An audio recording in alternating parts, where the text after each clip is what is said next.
Have you tried updating your iOS recently on your iPhone, but you keep getting the unable to install update error like this here? Well, in this video, I'll show you how to fix this so that you can get your phone updated. To get started, open the Settings app. Inside of here, scroll down and then choose General. Inside of the General menu, find and choose iPhone Storage.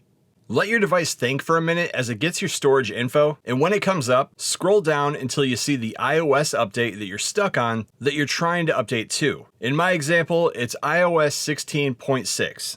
Select this, and then on the next screen, choose Delete Update.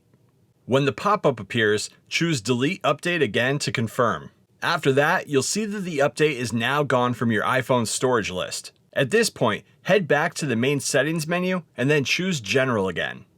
Once inside, tap Software Update and then let your iPhone look for the latest update available. When it's done, you'll see the update that you were trying to do or a later one if it's available. Choose Download and Install, enter your passcode, and your device will then begin downloading the latest update. Once it's finished, it'll then preparing the update, and after a little bit, you'll see a pop-up asking you if you want to install it now or later. Choose Now and it'll then verify the update and then begin installing. Your iPhone will then reboot after a while and finish the installation.